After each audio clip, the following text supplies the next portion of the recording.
Hello students, आप सबका हमारे चैनल एप्टीट्यूड स्टडीज़ 2.0 में स्वागत है। और देखिए, सबसे ज़्यादा जिस टॉपिक की चर्चा हो रही है आजकल वो यही है कि ग्रेस मार्क्स कब मिल सकता है, कैसे मिलेगा और कितना मिलेगा। तो इसके लिए अगर आपको डिटेल में पहले रूल्स समझने हैं। देखिए, कई बार ऐसा होता है ना कि रूल्स पता नहीं होते हैं बच्चों को, और इसलिए वो अपनी सिचुएशन को इमेजिन नहीं कर पाते हैं कि मेरी सिचुएशन में क्या होगा। तो अब शॉर्ट में अगर बच्चे हमसे भी पूछेंगे कि सर मेरा ग्रेस लग सकता है कि नहीं, तो मैं पूरी सिचुएशन पढ़ के बता दूंगा कि हाँ भाई ग्रेस मिल जाएगा तुम्हें, और या दूसरी सिचुएशन पढ़ के जो है वो बता दूंगा कि नहीं मिलेगा। आप अपने आप कैसे जान सकते हैं कि आपको ग्रेस मिलेगा कि नहीं मिलेगा? तो उस केस में जो है वो आप मेरे वीडियो को, जो मैंने यूपीबीटी रूल्स प्लेलिस्ट में पढ़ा हुआ है, और आई बटन में मैं यहाँ भी लिंक दे रहा हूँ इसका, आप डिटेल में देख ले सकते हैं वहाँ जा कर के कि सब्जेक्ट टू सब्जेक्ट कितने नंबर का सेशनल मिल सकता है, कब मिलता है, कैसे मिलता है, क्या करना पड़ता है उसके लिए। तो उससे आपको सारी बातें क्लियर हो जाएंगी। फ़िलहाल यहाँ पे ऑनलाइन एग्ज़ाम आपके कंप्लीट हो रहे हैं, और अब आपकी सिचुएशन वही आ गई है कि सेकेंड सेमेस्टर या फोर्थ सेमेस्टर कंप्लीट होने जा रहा है, और किसी सब्जेक्ट में आपने स्क्रूटनी और रिवैल्यूएशन का भी मार्क्स वो फॉर्म भरा था और उसका भी रिज़ल्ट आ गया है। अब उसमें किसी के बढ़े हैं नंबर, किसी के कम भी हुए हैं, किसी के उतने ही हैं, और अब जो चूँकि फ़ाइनल रिज़ल्ट बनेगा तो उसमें ग्रेस कितना मिल सकता है, क्या मिल सकता है, तो मैं शॉर्ट में एक बार फिर से बता रहा हूँ। लेकिन ये रूल्स जो हैं वो वेरी कर सकते हैं। डिटेल्ड वीडियो आपको देख लेना चाहिए वहाँ पर जा कर के। तो सबसे पहले बात करते हैं कि ग्रेस मार्क्स जो है वो कब मिलता है। तो आप ये ध्यान रखें, जब आपका ईयर पूरा हो रहा होता है। जैसे मान लिया सपोज़ करिए सेकंड सेमेस्टर पूरा हो रहा है यानी कि फर्स्ट ईयर पूरा हो रहा है, फोर्थ सेमेस्टर पूरा हो रहा है यानी कि सेकंड ईयर पूरा हो रहा है, सिक्स्थ सेमेस्टर पूरा हो रहा है यानी कि थर्ड ईयर पूरा हो रहा है, तो उस टाइम पे ग्रेस मिलता है।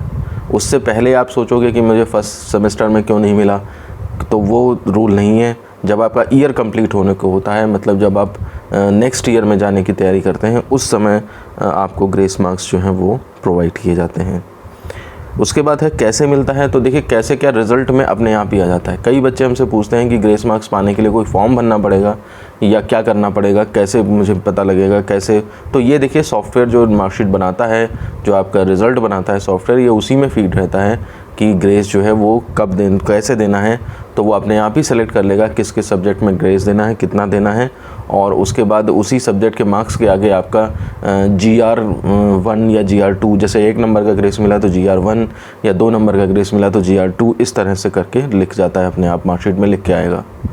तो इसलिए उस मार्कशीट को जो भी कभी दिखेगा, कभी भी आप किसी नौकरी में अप्लाई करेंगे, तो जब कभी किसी नौकरी के लिए आप उस मार्कशीट को लगाएंगे तो आराम से ये देखा जा सकता है कि आपको ग्रेस मिल कर के पास हुए हैं आप, या कैसे पास हुए हैं, किस नंबर, कितने नंबर से पास हुए हैं, कितनी बैक लगी हैं, ये सब चीज़ें साफ साफ पता लगती रहती हैं। अब बात आती है कितना मिलेगा। तो देखिए, मैक्सिमम 2 ही सब्जेक्ट में ग्रेस मिल सकता है, और ग्रेस जो मिलेगा वो मैंने उस वीडियो में बताया 10% मार्क्स का मिलता है। ज़्यादातर सब्जेक्ट आपके 50 नंबर के होते हैं, तो इसका मतलब 50 का 10% अगर आप करेंगे तो 5 नंबर आया, तो आपको मैक्सिमम 5 और 5 10 नंबर का ग्रेस मिल सकता है, वो भी केवल 2 सब्जेक्ट में। और ये तभी मिलेगा जब आपको इसकी ज़रूरत, इसको पूरा लेके उसको मिल करके आप पास हो रहे होंगे, मतलब नेक्स्ट ईयर में प्रमोट हो रहे होंगे, तभी आपको दिया जाएगा। मतलब ऐसा नहीं है कि आपके 3 सब्जेक्ट में मान लिया सपोज़ करिए 12 नंबर हैं, तो आपको 2 ही अगर आपके 3 सब्जेक्ट्स में मान लिया 12 नंबर हैं और आपको 5 नंबर के ग्रेस मिल सकता है, ये आपको पता है। तो लेकिन चूँकि 3 सब्जेक्ट में आपके 12 नंबर हैं, तो उस केस में आपको किसी भी सब्जेक्ट में ग्रेस नहीं मिलेगा, आपके तीनों सब्जेक्ट में बैक बनी रहेगी। लेकिन अगर आपके केवल 2 ही सब्जेक्ट में 12 नंबर हैं, तो उस केस में आपको 5 नंबर देने से आप पास हो सकते हैं। तो उस केस में दोनों सब्जेक्ट्स में आपको 5 नंबर का ग्रेस मिल जाएगा, और आप नेक्स्ट ईयर में प्रमोट कर दिए जाएंगे। अब जैसे एक सिचुएशन ये देखिए, मान लिया एक बच्चा ऐसा है जिसके 3 सब्जेक्ट में 16 नंबर हैं, केवल एक नंबर कम है उसको 17 नंबर में। तो ऐसी सिचुएशन में इसे बहुत दुर्भाग्य कहा जाएगा कि उसे ग्रेस नहीं मिलेगा, और तीनों सब्जेक्ट्स में बैक जो हैं वो लगातार बनी रहेंगी। क्योंकि 3 सब्जेक्ट में नहीं मिल सकता। और ऐसा भी नहीं है कि 2 सब्जेक्ट में देके हम उसे पास कर, मतलब वो बोल दें कि हाँ भाई तुम्हें मेल मिल गया ग्रेस इन 2 में और 1 में नहीं मिला तो 1 की बैक दे देना, ऐसा कुछ नहीं। वो जो है वो समझ लीजिए उसकी तीनों की तीनों बैक बनी रहेंगी।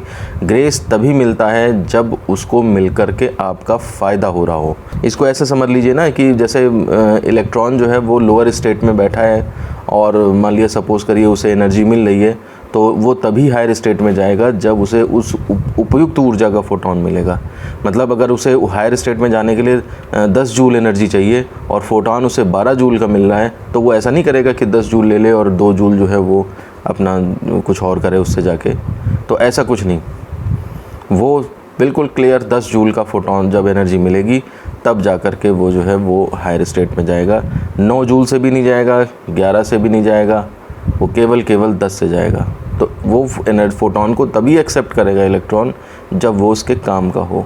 सेम ऐसे ही यहाँ पर जो है ग्रेस मार्क्स तभी मिलेगा उस बच्चे को जब उसको मिल कर के उसका फ़ायदा हो, उसका पूरा साल बच रहा हो, नेक्स्ट ईयर में प्रमोट हो रहा हो। तो ये समझ लीजिए आपके केवल 2 ही सब्जेक्ट में फ़ेल होने चाहिए आप, और केवल 2 सब्जेक्ट में भी फ़ेल कैसे हों, 5 से ज़्यादा नंबर कम ना हों, 12 तक हो जाएं तब भी आपको मिल जाएगा। ये लास्ट कंडीशन है। अब अगर आपके एक में 14 एक में 15 हैं तो आपको केवल 14 से 17 बना दिया जाएगा और 15 से 17 बना दिया जाएगा। ये भी नहीं कहेंगे आप उस टाइम पे कि मेरे को तो 5 नंबर का ग्रेस मिल सकता है, तो 14 में 5 जोड़ दें 19 हो जाएगा और 15 में 5 जोड़ दें तो 20 हो जाएगा। ऐसा कुछ नहीं है। ग्रेस के मार्क्स आपकी परसेंटेज में भी नहीं जुड़ेंगे, मार्कशीट में भी ये अलग से ही लिख के रहेंगे। तो ये सब ग्रेस मार्क्स के जो है वो शॉर्ट में रूल्स थे जो आपके इस टाइम काम आएंगे। और अगर आपको डिटेल्स में रूल्स समझने हैं तो मैंने वीडियो का लिंक भी दे दिया है, डिस्क्रिप्शन में भी मैं लिंक दे दूंगा इसका, और आप वहां से डिटेल में भी देख सकते हैं। तो अब आप अपनी सिचुएशन देख सकते हैं कि क्या कहाँ पे आपकी स्थिति बैठ रही है। और फिर भी अगर कोई दिक्कत आती है तो आप कमेंट बॉक्स में हमसे पूछ सकते हैं, हम पूरी कोशिश करेंगे कि आपकी बातों का जवाब दे सकें।